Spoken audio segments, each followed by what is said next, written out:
Welcome to one of the most disturbing cases recorded in the history of Savannah, Georgia.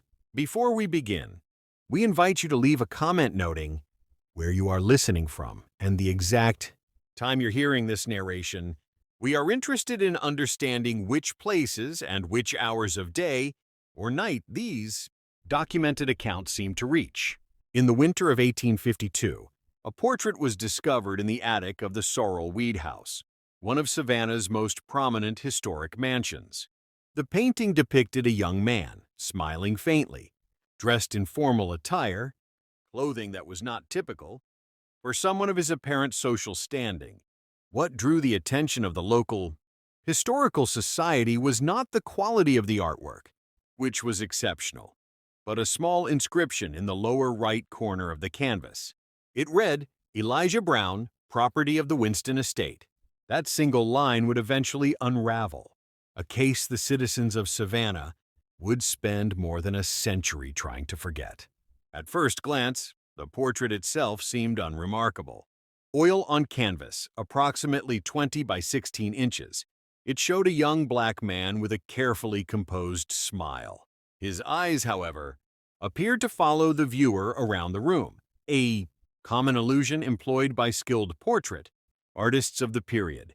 What made this painting unusual was not its technique, but its subject.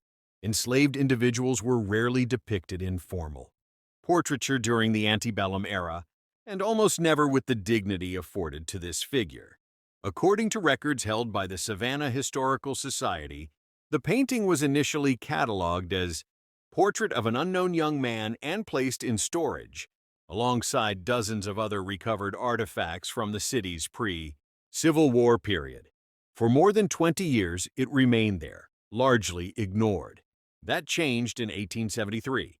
A researcher named Thomas Hardwick, working on a comprehensive documentation of Savannah's architectural history, noticed the portrait while photographing items for the Society's archives. Journal entries later discovered during renovations to the Georgia Historical Society building in 1965 reveal his first impressions. The young man's eyes possess a peculiar quality, Hardwick wrote. Not quite sadness, not quite acceptance, something else entirely. As though he knows something the viewer does not. Hardwick's curiosity led him to the former Winston estate. By that time, the property, located approximately 7 miles outside Savannah's historic district, had changed hands multiple times and was owned by the Carmichael family. The estate was in significant decline. The original Winston family had lost much of their fortune during the Civil War, and subsequent owners lacked the means to maintain what had once been an impressive property. County records from 1873 show that Hardwick was granted permission to examine the estate's remaining documents. Most were stored in a small outbuilding that had once served as the overseer's residence. Among tax records, ledgers, and business correspondence, Hardwick discovered a small leather-bound book, approximately 5 by 7 inches, with no title on its cover. Inside were detailed records of the enslaved individuals held at the Winston plantation. Names, ages, parentage when known, and most disturbingly, assigned market values were carefully listed. On page 37, Hardwick found the entry for Elijah Brown, male, age 23, born on property to Martha, deceased, educated as experiment, exceptional aptitude for numbers and letters, potential value as clerk or house servant, 800.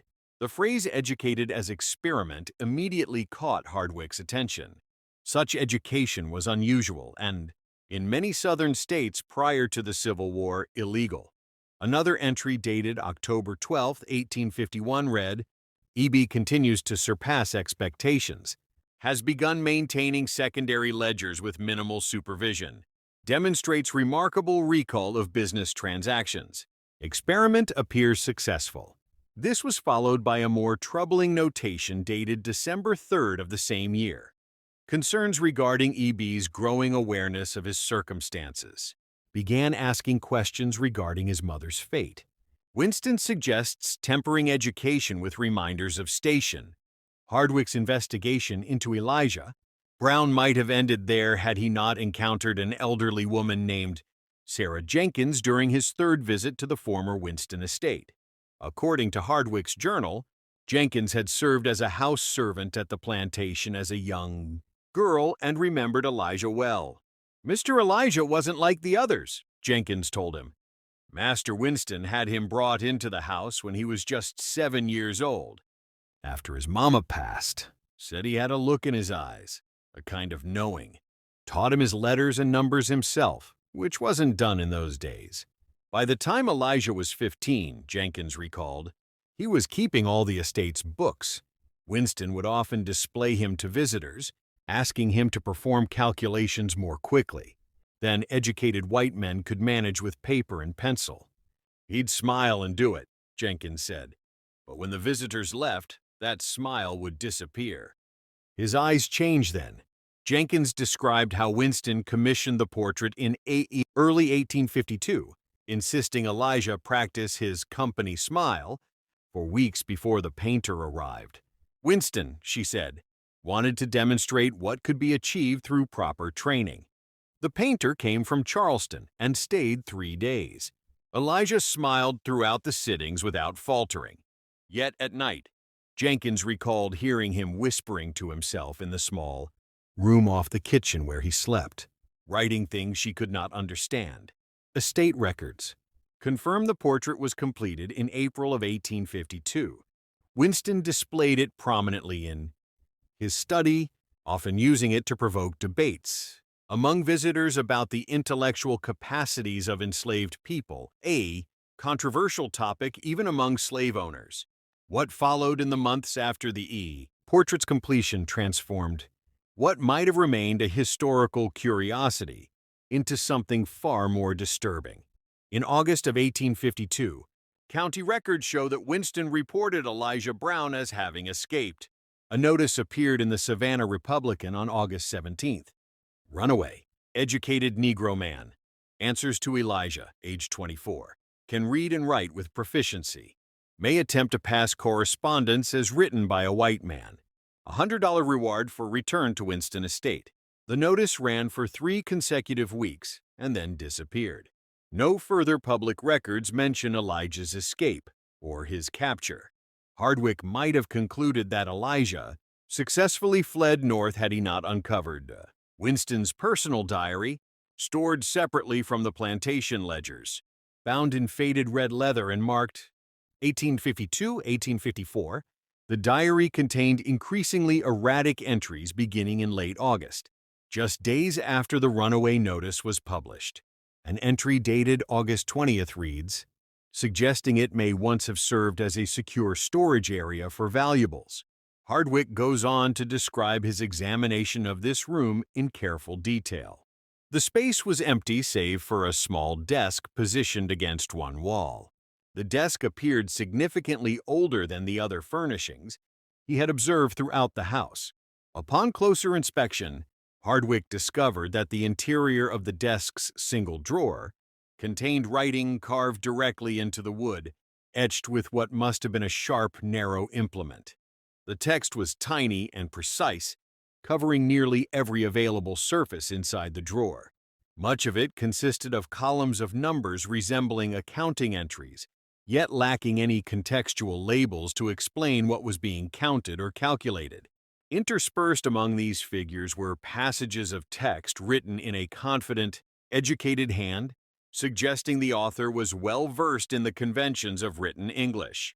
According to Hardwick's journal, he carefully copied several of these passages into his notebook. The largest legible section read, "They believe the portrait captures merely my face. The artist was skilled but unobservant. He did not notice how I studied him in return, learning his technique. He did not understand that with each brushstroke he was creating not just an image, but a window. Winston sees only what he wishes to see, a carefully crafted specimen that validates his worldview. He does not see how the ledgers speak to me, how numbers reveal truths that words conceal. 3 years of patience. 3 years of watching and recording. 3 years of smiling. The calculations are complete now. The adjustments have been made. Even if they discover my methods, the damage is irreversible. And I will continue to smile from the frame, watching as understanding dawns. Hardwick's final journal entry concerning Elijah Brown reveals a growing sense of unease. He wrote that he found himself returning repeatedly to the portrait, which by then remained in storage at the Historical Society. The subject's expression, which he had once interpreted as a simple smile, now appeared far more complex, something closer to knowing satisfaction. Hardwick approached Pierce, a senior staff member at the Society, about the possibility of displaying the portrait in an upcoming exhibition on Savannah's pre-Civil War period. Pierce expressed reluctance, noting that several staff members had requested the painting remain in storage, describing it as unsettling.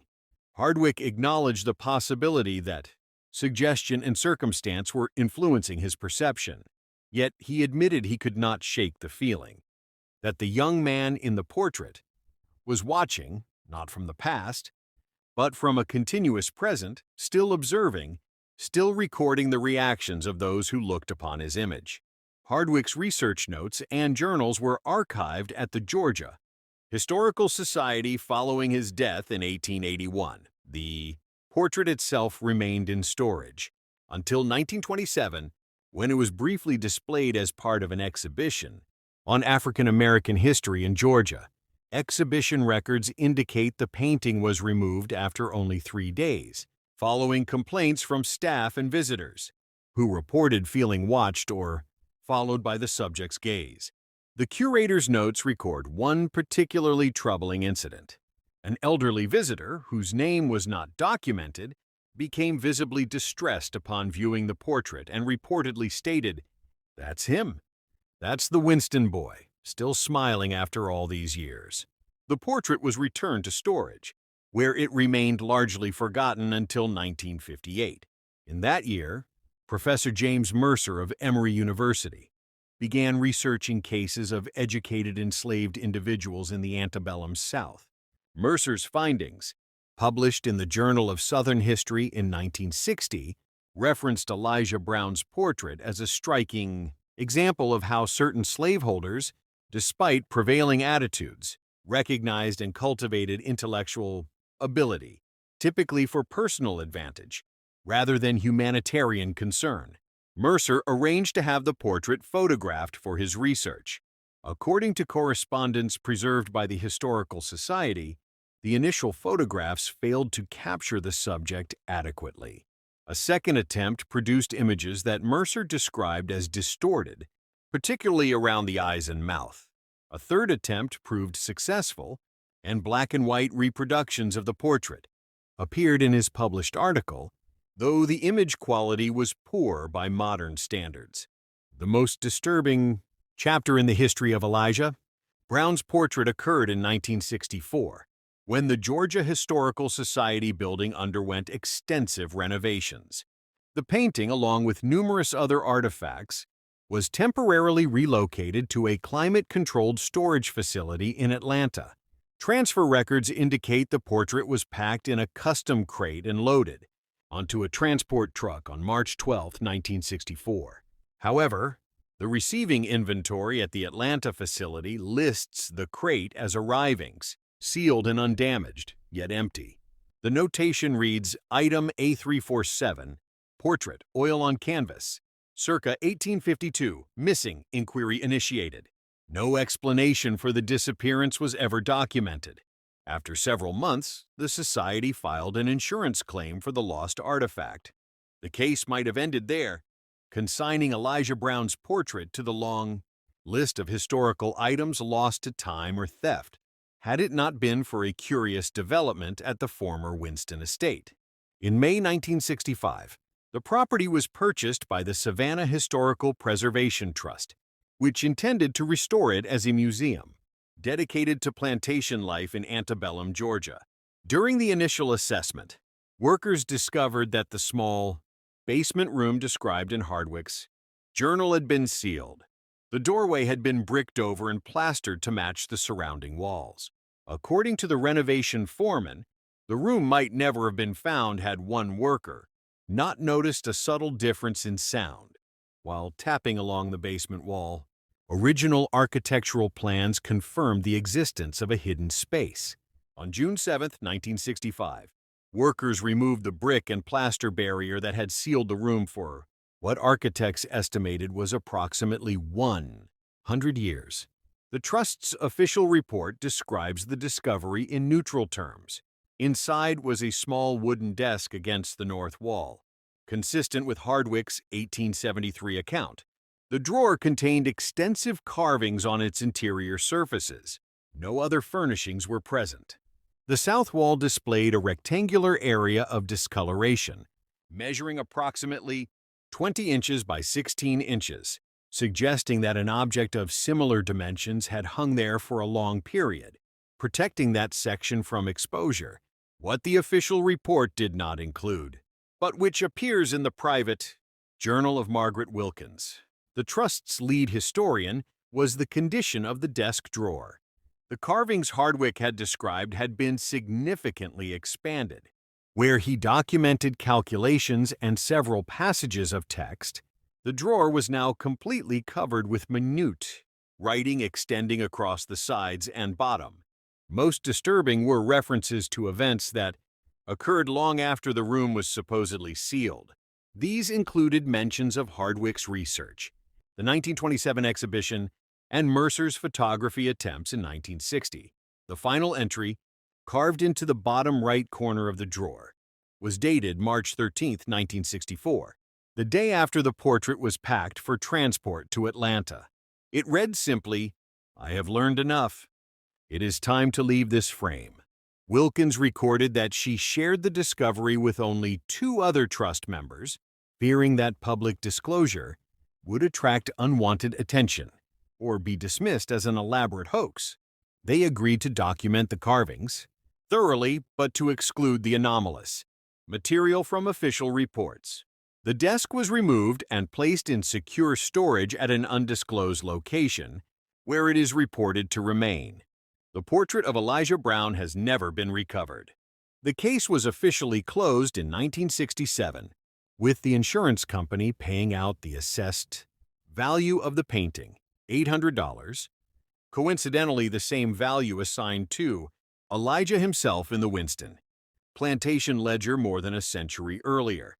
The estate remained vacant for several decades, gradually deteriorating until it was demolished in 1987 to make way for a residential subdivision. Prior to its demolition, multiple individuals connected to the property reported similar experiences. The sound of writing coming from the basement, specifically from the room that had once been unsealed, despite the space being empty. During excavation for the subdivision's infrastructure, workers uncovered a small metal box in the area where the main house's basement had been located. County records indicate that the box contained a single item, a folded piece of paper bearing a detailed sketch of a smiling young man, signed simply EB in the corner. The developer, considering it insignificant, discarded the drawing and construction proceeded as planned. The subdivision, originally named Winston Estates in reference to the land's history, struggled with low occupancy rates despite a strong housing market in the Savannah area. Residents reported a range of unusual experiences, from unexplained sounds to a persistent feeling of being observed, particularly in homes built closest to the footprint of the original house. In 1996, following years of declining property values, the development was renamed River Point Estates, and all marketing materials were revised to remove references to the site's former identity. In 2002, renovations to one of the oldest buildings in Savannah's historic district, formerly a bank where Winston conducted his business, revealed a hidden wall compartment in what had once been the bank manager's office. Inside was a leather portfolio containing dozens of pages of accounting ledgers dated between 1849 and 1852. The handwriting, described by experts as exceptionally neat and precise, detailed hundreds of financial transactions, many involving the Winston estate. Forensic accountants later identified a complex system of minute adjustments made across multiple accounts, small enough to escape notice individually, but collectively diverting significant sums from Winston Holdings into a series of anonymous accounts. The final entry, dated August 19, 1852, the day before, Winston recorded confining Elijah to the cellar, contained a brief notation. Calculations complete. Balance adjusted. Freedom purchased. The ledgers were donated to the Georgia Historical Society, where they remain accessible to researchers. Curiously, individuals examining these documents often report an unusual sensation, the feeling of someone reading over their shoulder, observing their reactions to the meticulously recorded figures that, more than a century earlier, dismantled a man's fortune from within his own household. Perhaps the most unsettling epilogue comes from Dr. Elena Hayes, a professor of art history specializing in 19th century portraiture. In 1998, while researching antebellum painting techniques, Hayes compiled a database of confirmed works by Robert Winston Harding, the Charleston artist believed to have painted Elijah Brown's portrait. While examining Harding's later works, Hayes noticed a recurring figure appearing in the backgrounds of several paintings, completed after 1852. In a portrait of a Charleston merchant dated 1853, a young black man appears faintly through a background window. In an 1855 family portrait from a plantation near Beaufort, the same face is visible among the household staff. In an 1860 Richmond Street scene, the face appears again, this time among a crowd of pedestrians. According to Hayes's analysis, published in the American Art Journal in 2000, the recurring figure matches descriptions of Elijah Brown. He is never the subject of the painting, never the focal point, always an observer within the scene, often positioned so that he appears to be looking not at the painted subjects, but directly at the viewer. Harding's personal journals make no mention of this figure. Harding's career ended abruptly in the early 1860s, when he abandoned painting and entered a sanitarium near Charleston. Institutional records describe severe paranoia and persistent delusions of being watched. He remained there until his death in 1867, reportedly refusing to look at paintings or mirrors, convinced that someone was watching him from within the frames. To this day, the portrait of Elijah Brown remains missing. The Winston family line died out in the early 20th century.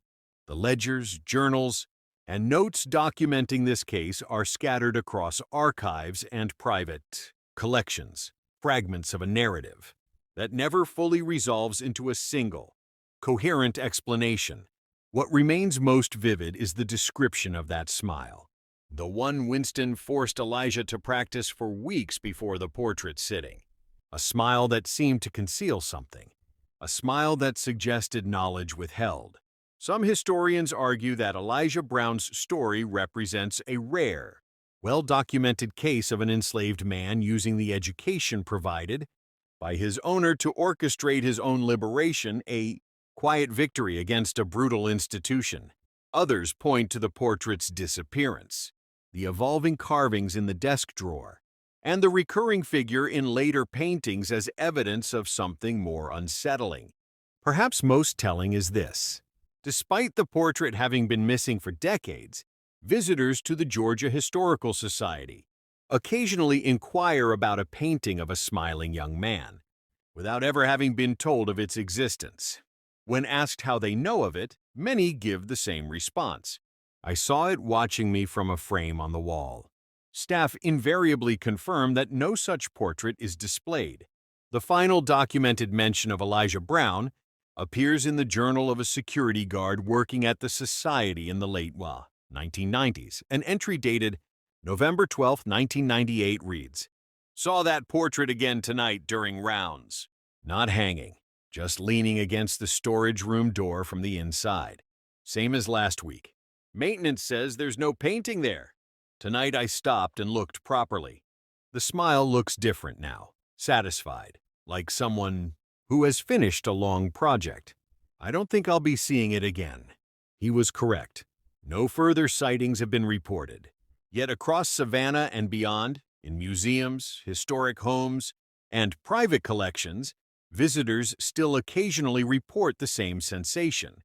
That among the faces captured in centuries-old paintings, one in particular seems to be studying them in return, always in the background, always observing, always wearing that same knowing smile, as though, having escaped first his bondage and then his frame, Elijah Brown continues his patient observation of the world that once sought to contain him, still recording, still calculating, still smiling that practiced smile.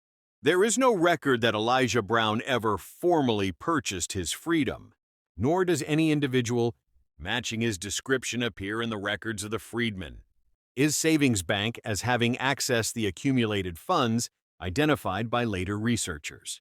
In 2007, during the digitization of the Savannah City archives, a researcher uncovered an unusual property deed dated January 1858, nearly 6 years after Elijah Brown's presumed escape or confinement.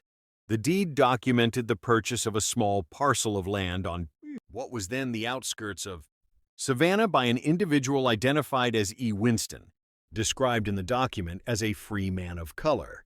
The transaction was notable for several reasons. Property ownership by Black Americans in Georgia during this period was rare. The buyer's signature displayed a level of education uncommon for the era. Most strikingly, the land was located less than half a mile from the former Winston estate. Survey records indicate that the parcel occupied a slight elevation, providing a clear line of sight to the main house of the Winston property. The deed specified plans for the construction of a modest dwelling with an attached studio space suitable for an artist. City records, however, contain no evidence that any structure was ever built.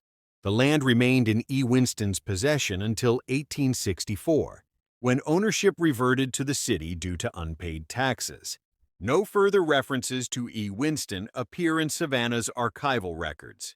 In 2012, Dr. Camille Roberts, an art historian specializing in hidden narratives within Southern portraiture, published a paper proposing that Elijah Brown may have been more than an unusually educated bookkeeper. Her analysis of Harding's notes and surviving descriptions of the missing portrait identified techniques not commonly employed by white American artists of the period.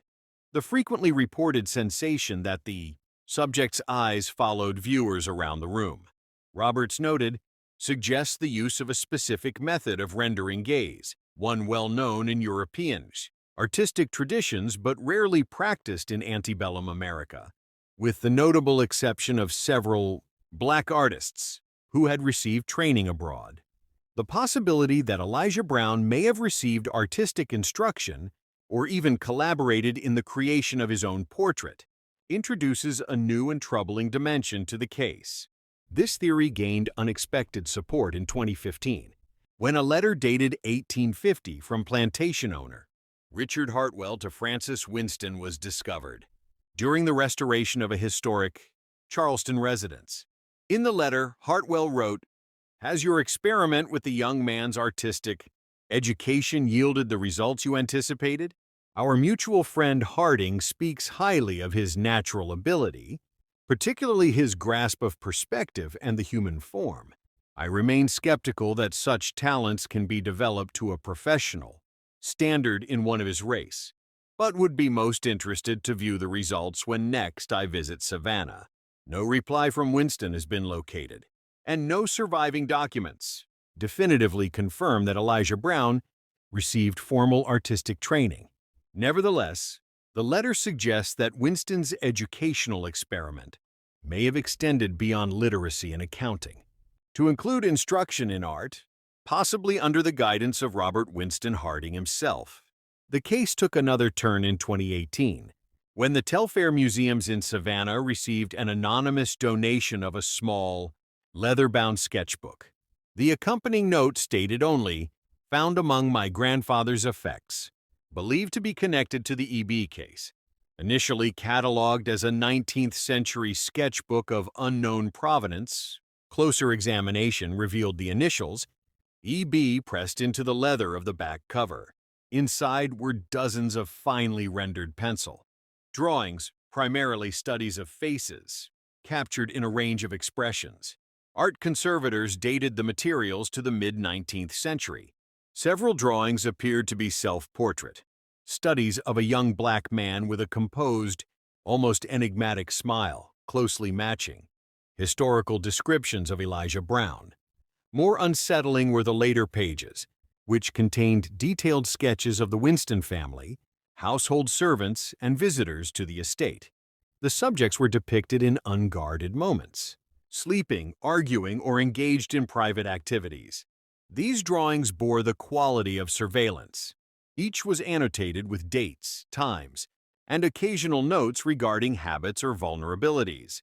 The final pages focused almost exclusively on technical studies of portrait painting, particularly the rendering of eyes. One page contained a single handwritten sentence. The frame is both prison and window. The observer can become the observed.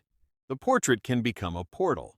Dr. Roberts, invited to examine the sketchbook, noted similarities between the techniques explored in these studies and those employed in the Harding paintings, in which Hayes had identified Elijah's likeness appearing in the background. If Elijah Brown was indeed the creator of these sketches, it suggests a level of artistic ability sufficient to account for some of the more inexplicable elements of the case. In her analysis, Roberts wrote, "Portraiture is, at its core, the study of how to capture a person's essence within a frame. For someone like Brown, whose personhood was legally denied, whose very self was considered property, mastering this art may have carried profound additional meaning." In 2021, during a routine inventory at the Charleston Museum Archives, staff discovered an unlabeled daguerreotype misplaced among unrelated materials. Dated to approximately 1853 based on photographic technique, the image depicts the interior of an artist's studio.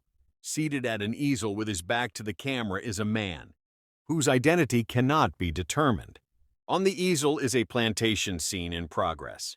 Barely visible in the background of the painted image within the photograph, standing at the edge of a nearby field, is a figure whose face closely matches descriptions of Elijah Brown. The anonymous package contained what appeared to be original accounting ledgers from the Winston estate, dated between 1849 and 1852. Preliminary authentication suggests the documents are genuine, though they were previously unknown to exist in any public archive or private collection. At first glance, the ledgers contain routine plantation records. Interspersed among these entries, however, are small, meticulous annotations written in a different hand. Observations about the Winston family, their visitors, their habits, weaknesses, and private affairs. The final pages depart even further from financial record-keeping. They include detailed instructions for creating pigments, preparing canvases, and mixing a specific type of varnish. The last entry is dated August 18, 1852, 2 days before Winston recorded confining Elijah to the cellar. It reads simply, "The portrait will be complete tomorrow, and then so will I." Accompanying the ledgers was a single sheet of modern paper bearing a typed message. He is still watching, still recording, still calculating. The portrait was never the prison he escaped from. It was the door through which he left. Researchers continue to examine the documents, artifacts, and accounts associated with Elijah Brown and his missing portrait. Some dismiss the case as a convergence of coincidence, misinterpretation, and later embellishment, a story built around an unusually educated, enslaved man who either escaped or met a more tragic fate. They point to the absence of a single definitive piece of evidence confirming the more unconventional theories. Others see something more deliberate in the record, a narrative centered on observation and power, on how those rendered objects by society might find ways to become subjects on their own terms. In this interpretation, Elijah Brown's skill with numbers and his possible artistic training were not merely tools for survival, but instruments for reshaping the reality that sought to contain him. What remains undisputed is this. Somewhere in Savannah in 1852, a young man born into slavery sat for a portrait. Wearing a smile witnesses described as knowing, one that seemed to conceal something just beyond articulation. The portrait itself has vanished, but the story continues to surface, to be re-examined, as though the subject refuses to allow his narrative to reach a final conclusion. Visitors to Savannah's historic district occasionally report an unusual sensation when passing the former site of the Georgia Historical Society's original building, where the portrait was stored for many years. They describe a brief but distinct feeling of being studied, of being assessed and recorded, before the sensation fades, leaving only a fleeting impression that someone had been watching from a nearby window or doorway that, upon inspection, contains no one at all. Meanwhile, curators in museums and galleries across the country have noted a subtle pattern. Paintings from the antebellum period, particularly portraits, connected to Savannah, sometimes appear slightly altered after time and storage. A shadow not previously recorded, a background detail that seems to have shifted, a face partially visible where none had been before. Each change is minor enough to be dismissed, yet consistent enough to provoke unease among those familiar with the collections. In 2024, a visiting researcher reviewing the Harding family papers at the Charleston Museum discovered a previously overlooked letter dated October 1852, 6 months after Elijah Brown's portrait was completed. In it, Harding wrote, "I find myself unable to work without checking over my shoulder, convinced that I am being observed. More disturbing still is the growing sense that my canvases themselves are watching me. On 3 occasions now, I have found evidence that someone has modified my works when the studio was locked and empty. Small changes to expressions, additions to backgrounds, and always that same face appearing where I painted none." He sat for one portrait, and now seems determined to insert himself into all the others. The letter concludes, "I begin to wonder whether it was ever truly my brush that created his likeness, or whether I was merely the instrument through which he found a way to capture himself, not as property to be displayed, but as an observer who would never again be confined to a single frame. He watches now from everywhere and nowhere, having learned that portraits need not be prisons. They can be windows. As for the original portrait of Elijah Brown, it remains missing.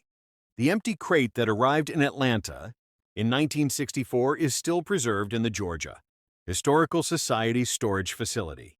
Occasionally, staff report hearing a sound from within it, not the movement of wood or canvas, but something softer, more deliberate. Something a former night guard once described as sounding remarkably like someone smiling. Perhaps Elijah Brown, born into a system that denied his humanity, found an unusual form of liberation, not by fleeing north, but by learning how representation itself could be reshaped. Perhaps in practicing the smile Winston demanded, he discovered something about the nature of images, about how a frame might serve not as confinement, but as passage. Or perhaps the story is nothing more than an embellished historical footnote. Perhaps the portrait sits forgotten in a private collection, unremarkable to anyone unaware of its history. Perhaps Elijah escaped or died, his fate no different from countless others lost to that brutal chapter of American history. Whatever the truth, the story endures. And in galleries and museums across the country, visitors still occasionally report the same quiet sensation while studying antebellum portraits. The feeling that among the many faces preserved in paint, one is not merely remembered but watching, still recording, still calculating, still smiling that same practiced smile, no longer on command, no longer confined, moving patiently from frame to frame, from past to present, ensuring that his gaze, like his story, is never fixed in a single place.